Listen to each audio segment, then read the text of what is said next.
wash my hands. Yeah.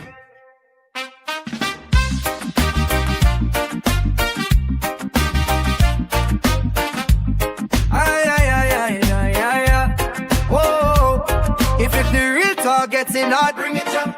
If the lies need sunlight, bring it up. Cause every night we talk love and then we talk lies, then we laugh, then we open your eyes. If it's messy but it's funny, bring it up.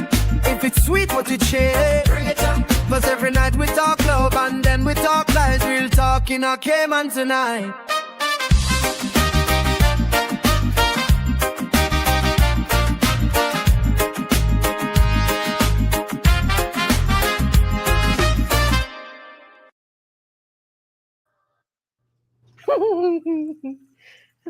Oh boy, I'm still laughing. Oh god, I gotta tell a story. No, not true. Oh shit. Now up to you, friend. But anyway, let's open up the show properly. All right. I'm gonna turn off my mic and see if I can stop laughing. Go. You're tuned into Real Talk, Love and Lies.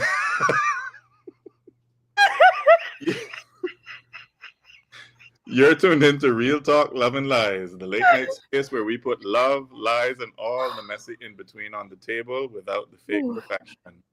We're your hosts, Alfred and Matilda. And our other co-hosts are you, the listeners. Your stories shape this show. Your stories shape this show. If you're new here, this is where we talk honestly about relationships and betrayal, laugh so we don't cry, and ask the questions most people only whisper about in group chats. So get comfortable, plug in your headphones, or turn the volume down low if the kids are still awake. Okay. This is Real Talk, Love and Lies, and we're just getting started. Quick disclaimer before we get into it. You need to behave yourself, Nina. I'm struggling. I gonna mute your mic. No, I was fine. Okay. I got it. I got it now. Quick disclaimer before we get into it. The content you're about to hear, including discussions and opinions from us, our guests, and participants, is intended solely for general informational and entertainment purposes. We're not therapists, lawyers, doctors, or financial advisors, and nothing said on this show should be taken as professional advice. Not a substitute for counseling, legal guidance, medical care, or financial consultation. If you have specific concerns, we strongly encourage you to seek advice from a qualified professional. Real Talk, Love and Lies accepts no liability for any decisions or actions taken based on the information shared here tonight. We're here for honest conversation, respectfully shared, and any resemblance to real people is purely coincidental, unless your third person just texted you, I'm outside right now. So, if you want to keep the conversation going after the show, you can scan the QR codes that we're showing on our screen right now. We have our QR code up for Instagram. Give us a follow on Instagram. And join the Real Talk WhatsApp news channel for the topic drops, episode updates, and the spicy questions before we go live. So, you got it out your system yet? You're going to make me talk about it, and I got to get it out the system again. It's bad. All right, you don't got to talk about it. No, I'm not bad. So what happened was, right before we pressed go live, I pushed my dog out of the room into the next room to be with my other half, and he turns his back to me, and my thumb went inside his butthole.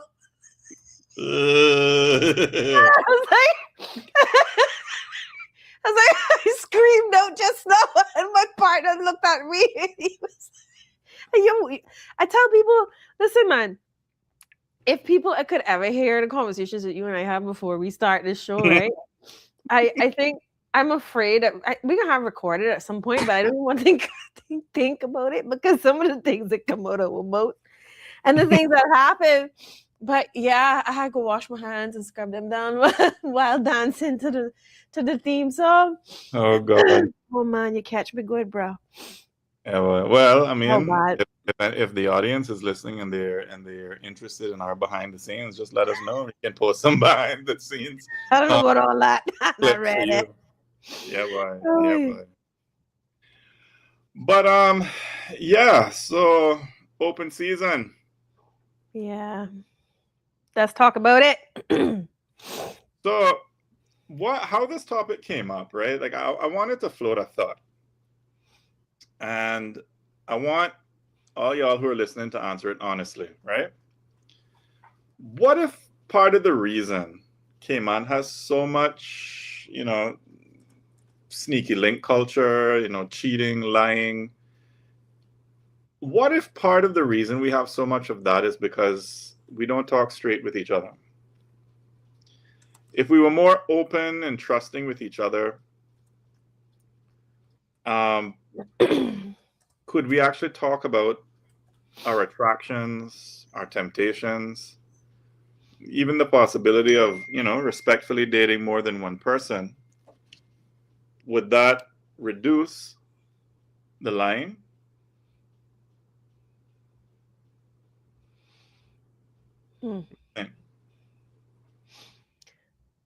Well, I have thoughts about this because the thing that we're spending time on right now is a subject that has been right outside of like my attention, right outside of the edge of my attention for the last couple of years. Because, well, I shouldn't say last couple of years. I have had polyamorous friends for more than 10 years. One of my closest friends is polyamorous. And when I met them, they were in a relationship with a man and a woman who are also in a relationship with each other. And to me, that is like, I guess that's what you would call a throuple, right? I suppose, yeah. But there are a few insights that I gained from just watching her navigate that relationship and watching her also navigate that breakup. I've never seen a breakup like that in my life. That was different. Well, but it's like, it's an interesting concept. But I do believe I always start from the foundational part of consent, which is what I think you're getting to, right? If there was less lies and we were socially allowed to accept this thing, which people are doing anyway, then would that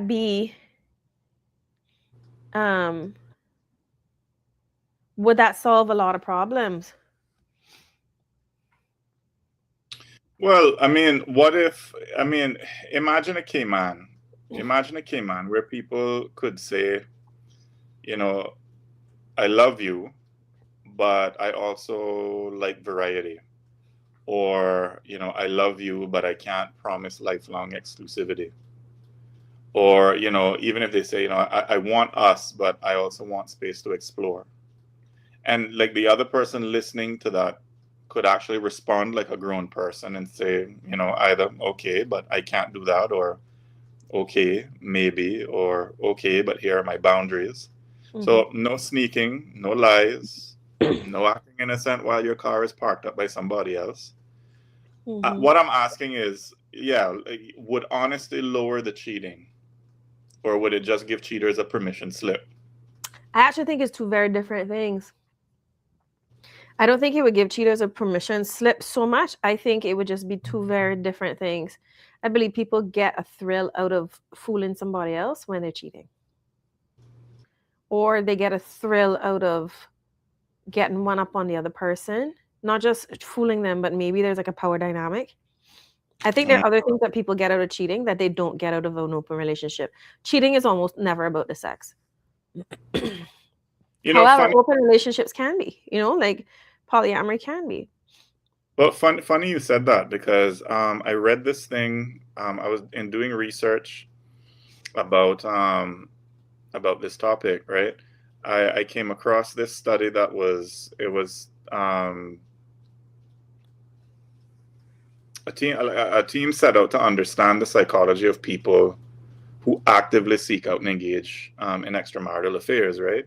Mm-hmm. And what they did was that they turned to Ashley Madison. Now, for those who don't know what Ashley Madison is, it's a site. It's like a social media site, but for cheaters, right? Mm-hmm. And what they did was that they surveyed 2,000. An online dating app, not a social media site. An online dating app for cheaters. Well, tomato, same thing. Okay. You're proving yourself a Luddite. they surveyed 2,000 users, both before and after they had the affairs.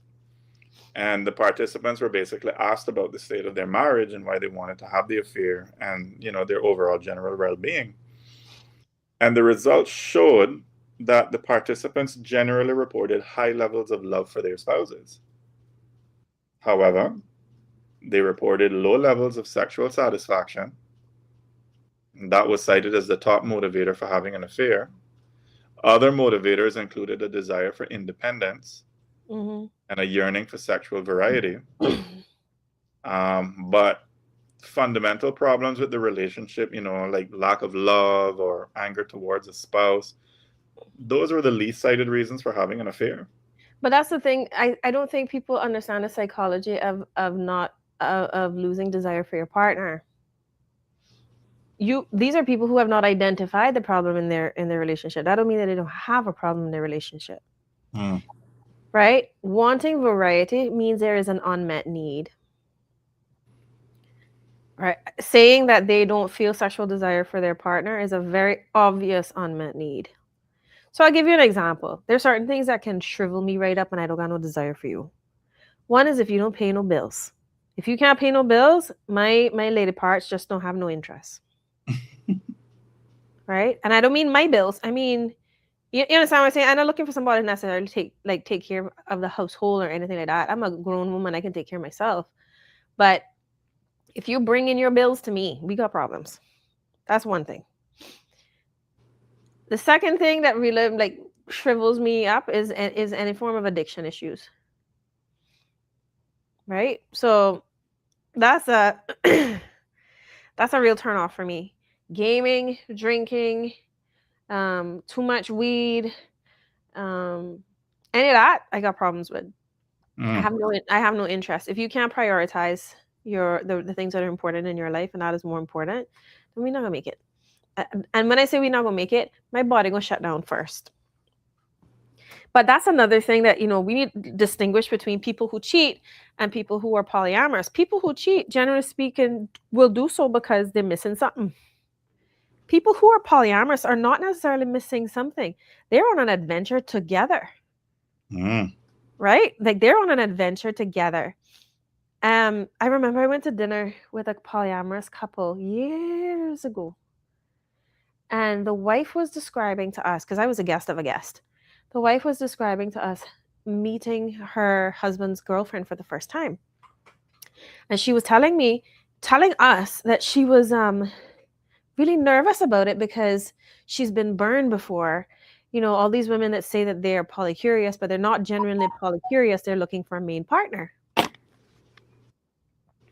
They're looking for a primary partner and they're thinking to take her partner from her. And so she was pleased that this young woman was actually genuinely polycurious. And I was like, what does that mean? She's like, well, what that means is that she has an interest in the open lifestyle. It's not that she had an interest in my part and participating in that with my partner and me. Not an interest in him becoming her primary partner. So her husband had a girlfriend, a new girlfriend, and a boyfriend, and she has a boyfriend. Well, with that said, let's open up our clip, our first clip. And we're going to show what polyamory is not to Matilda's point, and then what it actually is. So let's take a look. By the way, I'm blind reaction. I haven't seen any of these. No. Remove that one, not that one. This one. So I've been married for more than 15 years. Congratulations. I have been in a side relationship that my husband recently found out about. How can I convince my husband to let me keep the side dude? Well, first of all, goddamn. First of all, he shouldn't. You need to change that convince word to manipulate. Ooh.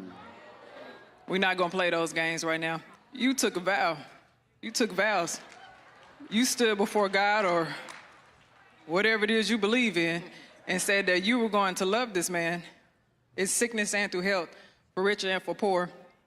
You said that you committed whenever you took that vow. You committed to be there even in the hard times, even in the times where you were not fully emotionally fulfilled. You still took on that position to say that I'm going to have those conversations. I'm going to communicate. I'm not going to breach the trust in this marriage. You lack marital integrity. And if you lack marital integrity, you lack integrity as a person as well. So my next point to make is the audacity must be on sale right now for you to be able to say, how can I convince my husband, a man at that, convince my husband to let me still have a side relationship as if I did not betray this man, as if I did not hurt this man, as if I did not dishonor this man, as if I did not disrespect this man, and you want to ask for something? You want to ask for what it seems like more of a favor because it's only going to work in your favor. It's nothing that is going to work for him. I don't like when we play these games like this. You entered into what you two believe was a monogamous agreement, and you made it a polyamorous thing. You did. Let me tell you something else that you did. Let's talk about the lack of responsibility. I'm gonna tell you one more thing because I'm sure some other panelists have something to say. This is the problem that I have. Whenever you open up your marriage to something that somebody else did not consent to, if your side piece has depression or anxiety or anything like that, there's a spiritual exchange that takes place when you go sleep with somebody else that you now have invited into your home. So part of the reason why your marriage is not happy is because you were lusting over the fence to begin with. You invited that into your marriage. You corrupted your home. The best thing for you to do, because he does have the right to leave you, the best thing that you could do, the responsible thing you can do, is either end that relationship on the side or leave that man alone and let somebody else find him. Clap it up, clap it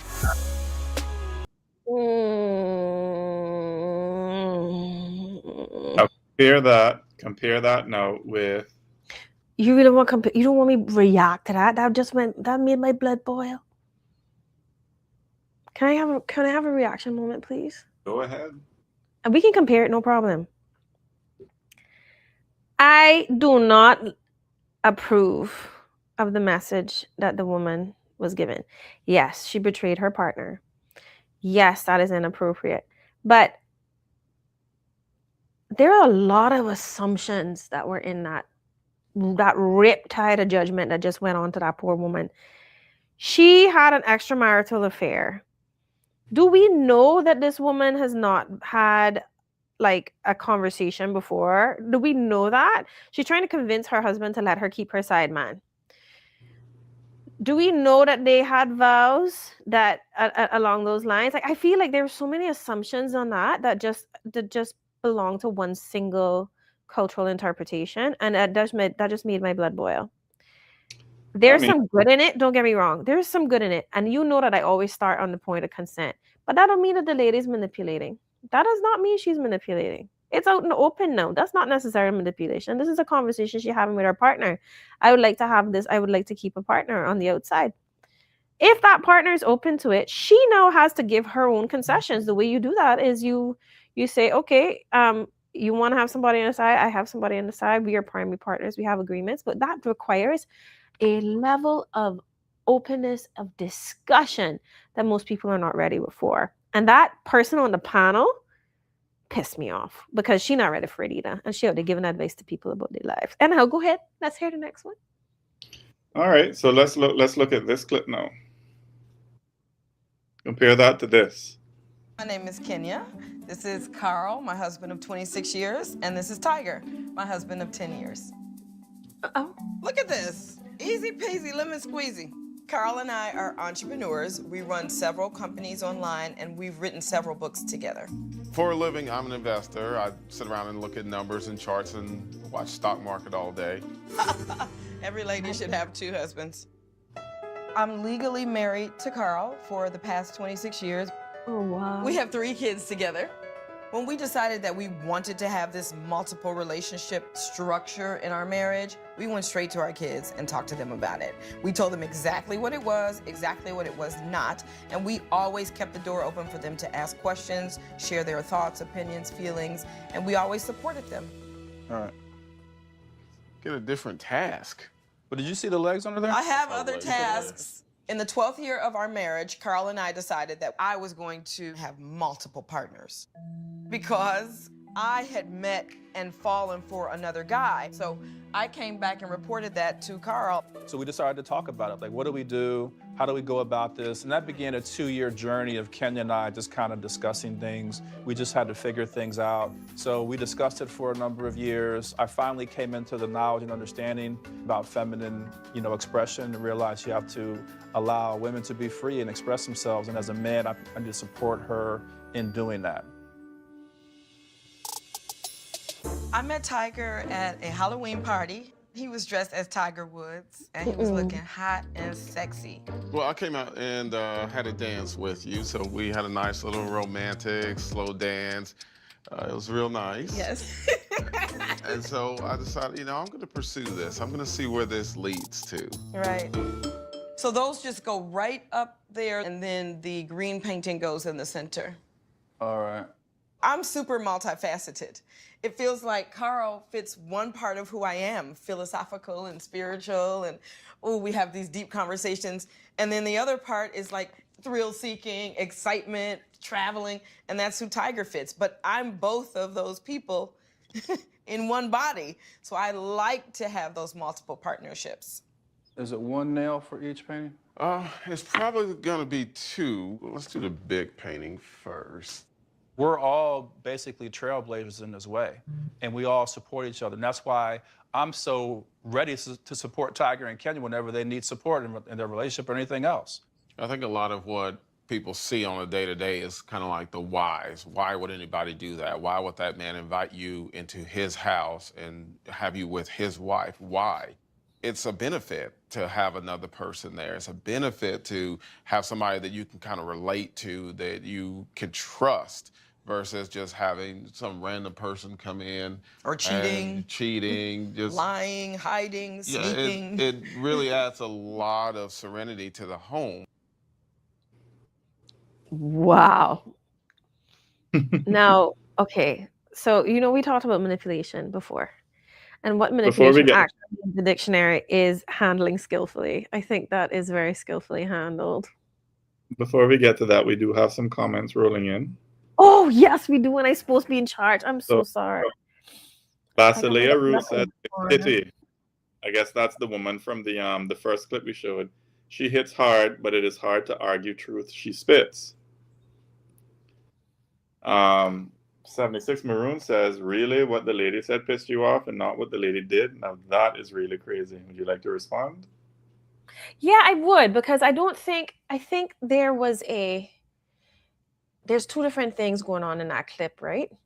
Yes, I understand the betrayal. And yes, I do not condone it. And in truth, I would not participate in it. However, the vitriol that woman responded to her with was so judgmental. This is somebody who's trying to make good her mistake. She's asked for assistance. And the response was, "You're a horrible person. You can't fix this, and you need to make these 2 choices and get right with God." And no offense to the people that believe in that stuff. I clearly don't. But that's just that the tone of that was so off-putting, in my opinion, and so judgmental. And it assumed a lot of things. It's not like I'm going to tell you that I condone cheating. But we're talking about polyamory and open relationships. The difference between that first clip and the second clip is when the relationship opened up and whether or not there was consent. So this is a woman who has gone out there and created something that she wants in her life and has probably hurt the other person, but we don't even know that. That's another assumption. We don't know how this man responded, or what his requests were, what his demands were. So there's a lot of things that we are assuming or were assumed about her. What if they've started this conversation and she's actually working on it, being open with her partner and what she needs, right? And she goes on, and funny how women especially will justify or accept certain morals these days. Oh, okay. So you see, the tone that the commenter is taking with me is exactly the tone that lady took with the lady that brought up her issue. And so that's the kind of thing that I just not about it. I'm not about it because you really don't know where I'm coming from in this particular instance. Well, We're let's talking about an issue of polyamory. Polyamory is something that is created. It has to be co-created. But the difference between the person in the first clip and the person in the second clip is that the second clip had not only the consent of her partner, but she also had the language to have conversations. She went back home to her partner and had a conversation. And I can condone that completely. Like, I can see you co-creating that with your partner. Totally possible. Right? Well, with that being said, let's I want to talk about our poll results. So for those of you who are just joining the chat, these were or joining us. This was a question that was sent out to our WhatsApp group channel, and it said, if your partner said they want to open the relationship, what's your first reaction? And an overwhelming majority of people said, I'd already be gone. Actually, what you would say. And a second one, what I would say, I plead the fifth. Yeah. So, I mean, most, and looking at the results, right? I mean, most people, and this is just my take. This is just my take on it, right? Most people don't hear open relationship as honest conversation, quote unquote, right? I feel like they hear it as you already have somebody or you already planning to. So I feel like the vote is really, I'm not staying to get embarrassed. Oh, yeah. You mean that I'd already be gone? Yeah, I'd already be gone, right? That's just my take on it. I don't read it that way, but possible.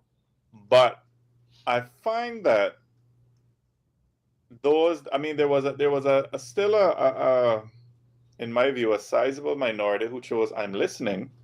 And for me, I think that suggested, you know, some people are curious and not automatically scandalized by it. Some are practical, better know the truth than sneaking around. Some are negotiators. Maybe they're open to hearing the terms before they decide. Some probably chose that because they think if temptation is already out there, you know, let's talk like adults. I don't think the minority that chose that one is a sign of how tired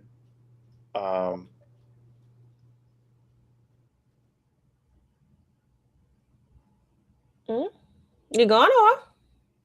Hello, can you hear me? Yeah, I can hear you now. You can hear me now?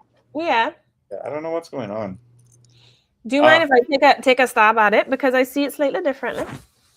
Well, I mean, I think I'm listening can also mean I'd rather have an uncomfortable conversation than get surprised by a screenshot, right? I don't think it's Cayman is split on polyamory. I think Cayman is split on trust, right? I mean, I think the poll isn't really poly versus monogamy. It's do I trust you, or, you know, do I think you're setting me up? But you see, I read it slightly differently, because I see I'm listening as I'm interested. Who is it? I read who is it as there must be already somebody. So are you now coming clean to cheat? Absolutely not. Is somebody who knows themselves and say, this is not for me, but trust their partner to honor them. And I'd already be gone is somebody that does not trust their partner to honor them, and the very fact that they asked the question has been an indictment on them, which is the judgment that I see that is dangerous in relationships. If you can't have the conversation in the first place, then you go cut and run as soon as somebody just opens up their thoughts to you. But I understand why it exists, but that's how I read it. You see, I read it slightly differently. And I think I'm coming also from a position of experience, because I have had a partner come to me and say, I would like to open up a relationship. Really? I have. And, you know, we started to research it. I didn't want to jump into it because I wanted to see what it was like. Because I also, like I said, I have friends who have open relationships. And some of them are polyamorous, some of them are swingers, some of them are, you know, there are people all over the world. And trust me, if you think that you don't know anyone who lives that kind of life, that's just because they're keeping it from you. This is very, very pervasive. Right? I know at least I know at least 2 polyamorous couples in Cayman, right? But and that's probably because they're in my life and they also acknowledge that I'm a safe place to share that kind of thing with, right? So I say all this to say a partner came to me and said to me, I would like to open up our relationship. And I said to them, okay, thank you for saying this. I have never really considered it, but I do also know that I'm quite conservative in my own relationships. I'm not a person who's cheated. I'm not somebody who's ever done that kind of thing, but I am. But I'm open to exploring what it is drawing you to it, to see if there's anything that would draw me to it. Okay. So we had the discussions. We started to research it. We actually had a conversation with a like an opening specialist. There are people who do this, by the way. They're sex coaches and so on who do this type of stuff. We had a call with them to talk about what are the possibilities, what is the language, how do we do this type of thing, and we got some good advice on it. And we sat with it for about 4 months, maybe. And in the course of our conversation, we began to learn that we had 2 very different ideas of what open was going to look like. My partner had the idea of, like, picking up girls in a bar, enjoying themselves, like being free to go out and be young and fun. I had the idea, because I've never really done that. That's not ever been my vibe, was to, okay, I'll have a boyfriend on the side. So immediately, me thinking of my partner going out and picking up girls kind of grossed me out. I'm like, that's indiscriminate. That is not sexually safe. That is unhygienic. That's probably not the place that I would want to go. And I don't think I would feel safe in a relationship with somebody that did that. My partner, on the flip side, did not feel safe with me going out and having a boyfriend. Because if I have a boyfriend on the side, I'm in an emotional relationship that he would like to have only for him. And so we came to the decision that we would not open up our relationship. Right? So when I hear conversations about this, I'm often looking for, most people come to it with some preconceived notions as to how this is supposed to look. But the truth is, every single one of us is different. Every relationship is different. And if there's consent and open conversation, there is a lot of possibility. And, people make it work. Like, people make it work in both of those circumstances. Like, one of the couples I know here, the couple has a girlfriend. Right? Yeah. And the family that I was telling you about that I visited when I was traveling. Yeah, throuple. So that was a throuple. That's a throuple. I mean, I'd see the 2 ladies at the supermarket together, and I'd be like, oh, good for you. At least it's like, it's clean, it's clear, it's closed, really, because it's closed within themselves. And there's clearly an open conversation, but it takes a higher level of communication than most couples have capacity to do with 2 people, right? So, and but it all comes back to consent, right? It comes back to consent and having a conversation in the first place. And the place that I start with, I'll tell you another trigger for me, right? So one of my people that is polyamorous we've had long conversations about this, because it's somebody really close to me. And I've been asking her, she has been single for many years, but she still identifies as polyamorous. And she will not get into a relationship with a person unless they are open to her being polyamorous. So for some people, they hold this as a part of their identity, their sexual identity. It is not just them saying, oh, I want to have multiple partners. Today, it's about who they are in relationship as a person. Right? Well, you keep breaking up on me, Alfred. Actually, no, I'm just thinking about how to answer. But I mean, I suppose so that the audience doesn't get confused, because we are throwing a lot of terms around. I found this diagram to sort of, make it a bit more understandable for the listening audience, right? So when it comes to relationships, you have monogamy, which means you are with one person and one person only, and the two of you only focus on each other. And then you have non-monogamy, and non-monogamy takes now the different forms that we're talking about now. So we're talking about thruples, polyamory. So what to sort of piggyback off of Matilda's point, talking about closed relationships versus open relationships, her ex-partner going out there and picking up whoever they want to pick up, and her having the idea of having a boyfriend on the side. Mm-hmm. So it shows here, I think this diagram sort of illustrates that perfectly. So polyamory is the philosophy or state of being involved with more than one person at the same time with informed consent from all involved, right? So, and they could be, according to this diagram, they could be more than likely closed relationships. So all the partners, however many there are, they're not allowed to seek other partners outside the configuration without everybody's consent. Whereas now an open relationship now, it's sort of any configuration in which partners are allowed to seek other partners, and they don't necessarily need the consent of the main partner. So using Matilda's example of her ex-partner, it seemed like her partner wanted that. Yes, an open polyamorous relationship. An open polyamorous relationship. Because if we see the polyamory circle is divided in half, closed and open. Right. So he wanted that. He wanted that experience, whereas she was open to it's one other person and that's it. Right? So, and we see that polyamory is, the term is an umbrella term for different types of non-monogamy. So people may have heard of the term polygamy, which just means more than one spouse. And then within that, you have polygyny, which is one man, multiple women. And you have polyandry, which is one woman, multiple men. So I'd like to actually show some clips so that people could see what it looks like.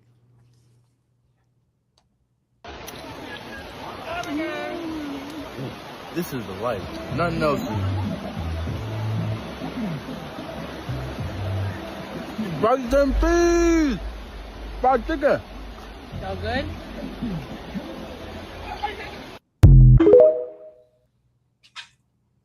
And we saw the clip already of the woman with her two husbands, right? That would be a polyandrous relationship. So it's one woman, multiple men. And the clip we just saw would be the one man, two women. That's a polygynous relationship, right? But now, I mean, in our more inclusive world, we have other types of polyamorous relationships. Take a look. All the kings had their queens on the throne. We will pop champagne and raise a toast to all of the queens who are fighting alone, baby.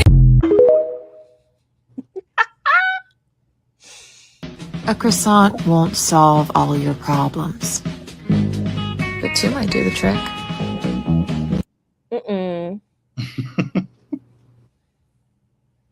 And look at this one.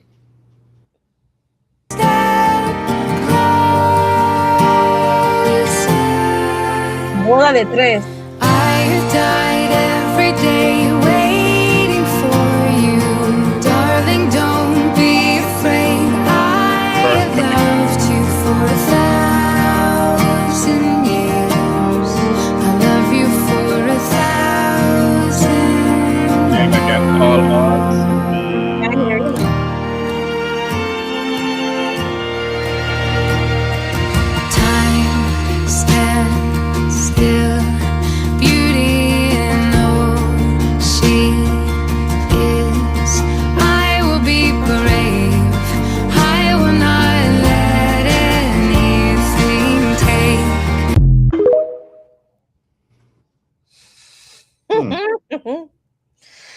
So I think there are a couple more terms we need to kind of deal with. One is like the unicorn. You want to take it? The unicorn. In a polyamory context, do you know what it is? Talk to me. So a unicorn is the bisexual person in a throuple. Really? That's what that means? It can be in a throuple, or the is generally speaking a bisexual woman who is willing to be with both partners. A man and a woman. Yes. Okay. So what would you call a bisexual man? I don't know. I don't think there's a word for that. But the unicorn is usually a woman because for some reason they're harder to find. And I think it's probably because single women in particular, are very, very conservative to put themselves out there into these types of instances. This is like based on this is like polyamory, sex education, New York sex education, or circa 2012, right? So bear with me. My information might be a little out of date, but it was kind of like what I understood. The reason why women were more rare is because single women don't generally come to events in the polyamorous community because because of feeling relatively unsafe, not necessarily unsafe, but kind of like pounced on. Whereas you're more likely to find more single men seeking participation in kiss parties, sex parties, etc., and where polyamorous people meet each other. So I should probably break that down a little bit further as well, because in the polyamorous community, often in certain cities in particular, there are stages to introducing people who are polycurious to the community. I know this because I was invited. I did not attend because I have never been polycurious. You're a one-man type of woman. Yeah, I think so. Yeah, and that whole conversation with Nothing that wrong with ex-partner. No, but the whole conversation with the ex-partner really made me realize just how much of a one-man kind of woman I was, because even though I said I was willing to explore having a boyfriend, the truth is I was looking for my next man. I wasn't looking to stay. In my, looking back at it now, and that's why we ended the conversation, because I told him, listen, if I find somebody better than you, I'll stick around. So that, that is the risk a lot of people will take. That is also the risk that lady that I talked about at the very beginning was talking about. She was concerned that her husband's girlfriend, his new girlfriend, was not polycurious.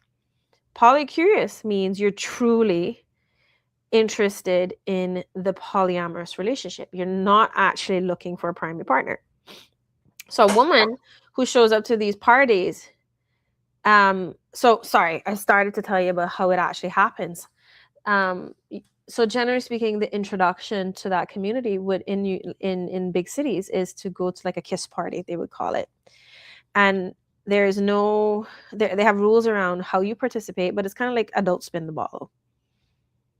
Right? And you explore whether or not this is for you without the high stakes of having to get involved with somebody. The next step would be to like actually participate in a polyamorous relationship. And before you do that, there are requirements. And those requirements include STD testing, include certain types of conversations. There are a couple of books that were used by the poly community at the time to talk about how to go open ethically and how to make participating in a consensual relationship opening, right? So there's a method to all of this. It is actually incredibly structured if you're doing it ethically and if you're actually paying attention to what best practice, which is such a weird thing to say about sexual relationships, but you think about polyamory. You know what I mean? Like polyamory best practice. No, there are manuals out there for this. Which is why I say, like, the first two clips that you were comparing, the thing that was missing in the first clip was consent. However, you could tell that lady is looking for that open relationship. She's not trying to leave her partner or either of her partners, but she screwed up because she did not start it from a place of open communication. And we don't know why that is. So But most people do not have the language around this, even though that's what they want to create. So I'm glad we're having this conversation on our show, because now we can actually open up the conversation for partners who are thinking about this and want to do it. Well, there's one more term that I would like to talk about, because I've heard it, and it doesn't fit neatly into either monogamy or non-monogamy. And have you ever heard of this term called monogamish? Yeah, but I don't really know what it means. Continue. All right, so monogamish is basically mostly monogamous, but you got a little wiggle room. So Yeah, you're whole still pass. you're still a couple. Mm-hmm. You're still each other's main person. You're still doing Mhm. life like normal, but you allow certain outside stuff by agreement, not by sneaking, right? Mm-hmm. So think of it like monogamy is the default with a couple approved exceptions. So, all right. So, it could look something like, and I mean, different couples would come to different understandings and different agreements and different arrangements, right? So, there's no one size fits all, right? Mm-hmm. So, it could look something to the effect of, all right, well, we can flirt, but we don't act on it. Mm-hmm. Or it could be kissing is allowed, but sex isn't. Mm-hmm. Mm-hmm. Or it could be, I mean, people have probably heard this before. It could be, you got a one-time hall pass with rules, right? Mm-hmm. Mm-hmm. So, which for those who are unfamiliar, it's a couple agrees that once in a while a person can have a one-off experience. I mean, the rules might be, there's got to be protection. It's not going to be with friends or co-workers. No repeats, and you're open with your partner. You tell your Mm-hmm. partner. So an example would be like, let's say you're traveling one night, and it's just for one night, no ongoing thing, and you come home to me. So that's an example of a hall pass, right? Monogamish also looks like, okay, we would do threesomes only together, so nobody does anything alone. It's the couple only does outside stuff as a pair. Mm-hmm. Mm-hmm. So But that's like couple dating. That's dating as a couple. right? Mm-hmm. Or it could also look as, open sexually, closed emotionally. Some couples allow sex outside, but they draw the line at romance and feelings. So you can't be taking somebody out and sweet talking them or building a whole second relationship. It is strictly no strings attached, sex, Mm-hmm. right? Mm-hmm. But so that's monogamish in a nutshell. But what it isn't, it's not I cheated, but now I want to call it a lifestyle. Yeah. Yeah. Nor is it one person getting freedom while the other has to suffer quietly. And it certainly isn't don't ask, don't tell. So Yeah. I guess the easiest way it's when you're still each other's main person, but you've negotiated a few exceptions so that nobody has to sneak. Again, the key is the underlying thing is honesty and openness and transparency. That's monogamish. Yeah. I can see why that would have an attraction. I kind of wonder though, and I'd like your thought on this. Where does swinging fall in? Is that monogamish? Well, I mean, I'm not an authority on it, certainly by no stretch But of the like it's not imagination. clear to me. It's not clear to me. But I mean, what is swinging? I mean, if swinging is, just you and your partner agree to have sexual relationships with other people, but you're not open to developing any romance or feelings with them, I mean, I think that would fall under monogamish. Yeah. As long as both it of you are depends on how doing you it, and define it. both of you agree, and both of you are open, and both of you abide by whatever rules you guys agree to. Mm-hmm. Mm-hmm. Right. I mean, I think that's where that would fall, in my opinion. But curious to ask the audience what they think about it. Yeah, I'd like to hear that, because I'd like to hear truly. I don't really understand where Cayman is at with this.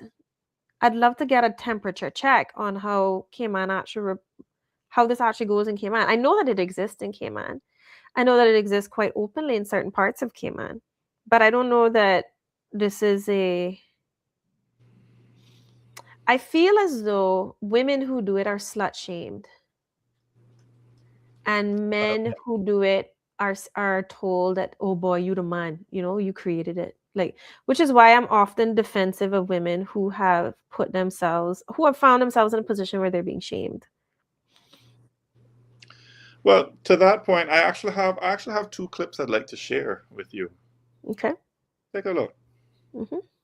Women, we are so willing to be a side chick, but not willing to be polygamy is just insane to me. There's more side chicks than women getting together saying, I love this man, we all love this man, let's push this man to go further in life. This is a big product of why we have so many broken homes, why we have so many kids getting raised on their own, because we cannot accept the truth.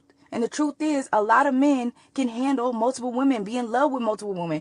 Y'all gotta stop putting yourself in the box and leading as if you guys are just one women men, and you're not. And it's a lot of broken homes because of this.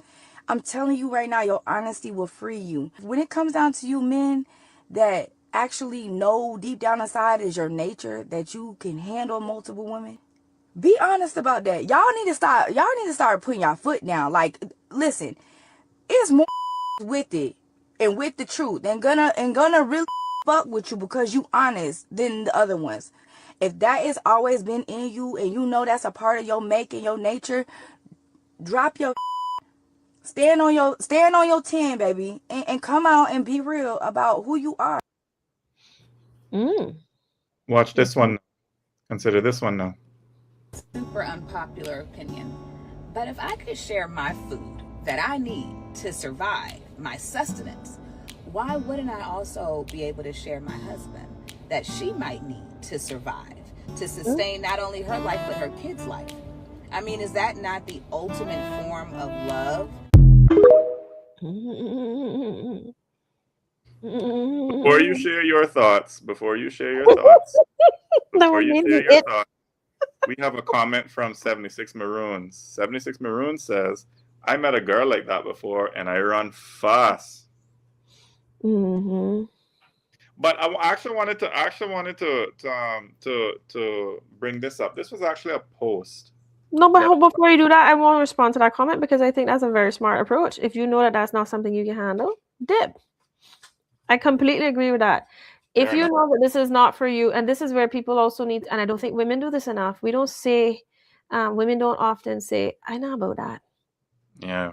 Until it's too late. We let go. And then, so if you know that this is not for you, by the way, I really wanted to pay attention to this, but that actually, speaking of language, do you mind if I just do this real quick? Very, very simple thing. When my ex-partner and I spoke with the sex coach, I think she was out of the US, the conversation that we had was like, how do you open up your conversation in your relationship? And she said, this is what I say to people who are not even considering opening their relationship. They are just interested in being like better communicators. And it's to sit down with your partner and come up with a million different scenarios in relationship and say yes, no, maybe. Create your yes, no, maybe. Yes, I'd be interested in having a threesome. No, I don't want to have a same-sex threesome with me, right? Or whatever, right? Maybe like you understand what I'm saying? Maybe I would try anal or whatever, right? Like whatever it is, like I identify all of the sexual adventures that you could possibly go on and get clear on yes, no, and maybe. Like what is for you and what is not. If you say you're going to dip when somebody opens up this relationship and they bring this up, wonderful. You know that that's a no. But also understand what your maybes are and get clear. And for me at that time, being in an open relationship was a maybe. But I learned over that time that actually, no, it wasn't a maybe. It was that I was on my way out of that relationship. And I was looking anyhow. It was time for me to start looking. So it was just me like thinking, is this for me? Is this not for me? So getting to know who you are in this situation, sit down and make your own yes, maybe list, yes, no, maybe list. And then even without a partner, you can do that. So you know exactly where you stand. So you can stand with your 10 toes down. Anyway, go ahead. Sorry. I love this. I love this thing that you found. Well, before I get to this thing, I found what you were talking about you not wanting to do a same-sex thing. I actually have an acquaintance of mine who said that she had has had this conversation with her husband before, talking about threesome and thing, and she was like, the type of threesome she wants wouldn't be the one he wants. And the type of one he wants wouldn't be the one she wants. Exactly. When you see it, right? You see it, but you don't know that until you talk about it. But exactly, that's the point. It's like the fact that they felt they were open enough with each other that they could discuss that without one getting offended or the other one not getting offended, or the other one, getting insecure. Yeah. I mean, I think that is the key. I mean, because the point of this episode is really to talk about honesty and open communication within relationships. I think that's the core underlying theme, the core underlying thread that ties this topic together. I don't disagree with you, but I think there are additional themes. One of them is consent. I think consent is a massive theme that we have been talking about straight throughout from the existence of the show. And then the second one that I can see as well is that relationships don't just look like one thing. They can look like there's as much variety in relationships as there are relationships. Yeah. I mean, you and I both know this person who identifies as 15 different things, right? And presents some. Okay, what was it again? What was the identification? Just tell me the identification. Are you talking about the okay, we had the whole list, man. It was good. It was a good list. What was the order again? Trans, polyamorous, transsexual, non-binary, lesbian with a dick. Yeah, so you can just imagine what those relationships look like, right? I mean, that's like Jesus Christ, like pick a struggle.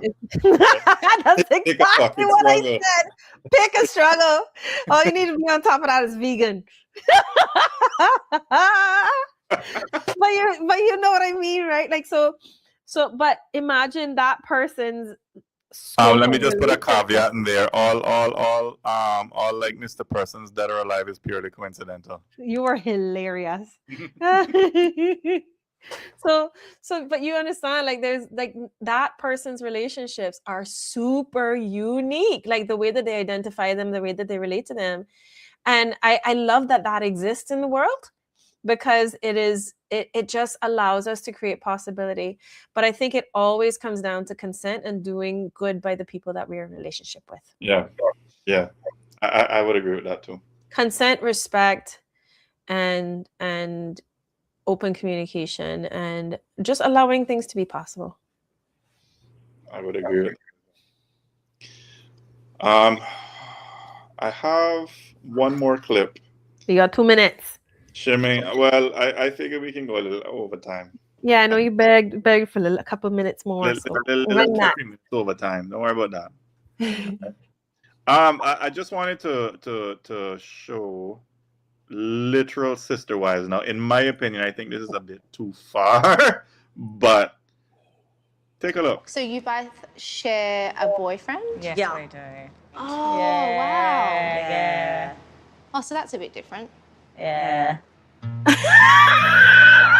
We've been with our partner Ben for 11 years. The three of us are happy. We found our soulmate, we found our rock, our best friend.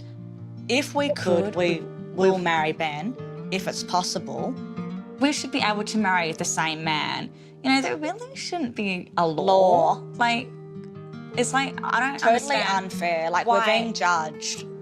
But we would like to look into maybe going overseas And celebrate our love together where it's possible. But at the moment, we're very happy with our commitment with Van. And I guess you've made it this far, like this, so Yeah. Like, we're not going to change. And Like, we're not going to change. This is who we are. Yeah. And Ben loves us for who we are. Yes. We've found someone that accepts us for who we are. That's lovely. Know? There's never been no jealousy in this relationship. Ben treats us equally. He will never kiss Anna and not me. That's happened from day one in this relationship. He just knows if he's ever going to kiss me, he kisses Lucy just straight away. He just knows to. He just knows to. That's from day one in this relationship, it's been equal. It really is true love. It really is. Like the first night we met him, we like both kissed him. Like we both kissed him. It wasn't just Not like at the same time. Yeah. Yeah, we both kissed him. Like a three-way. Well, like a three-way. This is crazy. It's crazy. Like, it's crazy. Do they actually really have sex with the same guy at the same time? Is it like 1 pump, 2 pumps? Like, it's crazy. It's wild. Like, I would never gobble the same as my sister, but I mean, like, it's weird, but it is what it is, I guess. Can I tell you what I look like to me? That looked like. Do you ever watch Rick and Morty? It looked like it's like they share the same brain. It's like unity. They're twin. The hive mind. Brain, the hive mind. It's a hive mind. It's like one person in 2 bodies. That is creepy on all sorts of different levels. But you know what? Good for him. I mean, if he can take that level of creep in his house, well done. Wow. So our question. You can handle it, you know. So I have a question to the audience now. Could you handle being in a polyamorous relationship? Wow, that last clip just kind of took me out. Bro. But you know what I'm talking about. In Rick and Morty, there's this character called Unity, and Unity infects people with a virus, pretty much. Like, she gets into their brains and she talks through them. And but a big part of it, I wonder too, is like, did he just not know the difference between them 2 people? Like, he just didn't know the difference between them. So you know what? Okay, I'll take 2. And it's like, do you want 2 bananas in your banana split? Like, or what? Sorry, that was a very, very bad. Jesus God. That was a really bad example. But like, do you want 2 cherries on top of your sundae? What is it that you're after? Like, and if they can't tell, does he know their names? Or does he call them by a single name? Like, it's so strange. But you know what? Who am I to shame? It clearly works for them. Well, it works for both of them. He must be a happy guy. I mean, us 4 hands taking care of him. Well done. 76 Maroon says they're twins. I would not want to marry a twin. 2 of the same. No fun in that. I get that. Because that's not actually variety. Especially since they're so committed to being the same and finishing their own sentences. They're each other, they're so committed to their sameness. It's not even like they're dressing differently or, like trying to be independent. Mm-hmm. I completely agree with that. I wouldn't be able to take that on. Mm-mm. Well, being conscious of time, we're already over time. I just want to give my closing message. So for those of you who've been watching, have watched this far, thank you so much.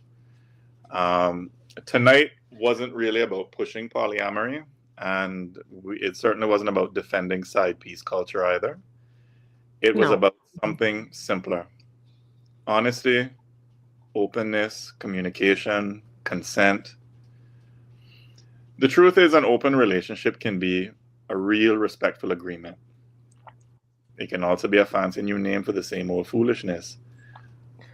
Maybe that's why many of y'all said in the poll I'd already be gone. Mm-hmm. Right? Because when somebody says, let's open it, what plenty of people hear is, oh, well, just so you know, I already opened it. Mm-hmm. But, I also saw that minority strong enough to matter who said, I'm listening. And that tells me that some of us are tired of guessing. We're tired of the secrecy. We're tired of the sneaky links. We're tired of the double life. And here's the takeaway. Polyamory isn't the cure for cheating. Honesty is. And if you can't be honest, and this is one of the things that Matilda and I spoke about before we got on air. If you can't be honest, don't try to be open. Yeah, because I was gonna jump in and say that polyamory is not a fix for a toxic relationship. In fact, polyamory only really works if you start from a healthy place. If you are already secure in your relationship, that is where you get the success in being able to communicate and create the respect, the consent, and the openness in a polyamorous relationship. Is advice that I received from the same person that, guided my partner, my ex-partner, and I about whether or not we were going to open up. And that was probably the most sound advice that she gave us, was that if there's something missing in your relationship and you think that this is the answer to it, then you need to not be open. You need to fix your relationship first. Right. And because, again, if you can't be honest, don't try to be open, because that's right there. That is an open love. That's open season. So before Enough you change, respect to the commenter, by the way, who has been with us this whole show. thank you so much, 76 Maroons. It says, love the chat, guys. Always looking forward for Friday nights when I remember. That's why you should follow us on Instagram and follow our WhatsApp channel so that you don't. We'll remind you, because Alfredito is going to drown you with reminders on the day when we're coming on. I think you're doing that for me, so I don't forget and leave him hanging. That this show will grow because we have two great hosts. Thank you so much for that. I mean, it takes a lot. Trust me, producing a show is no easy feat. We're learning, boy. And we're learning. So bigger and better as we go forward. But before you change the rules mid-game, ask yourself, am I asking for the truth or am I asking for permission? And if your partner brings it up, don't panic. Just get clear. What does open mean? Why now? Is there already somebody? Are the rules equal? What happens if this hurts one of us?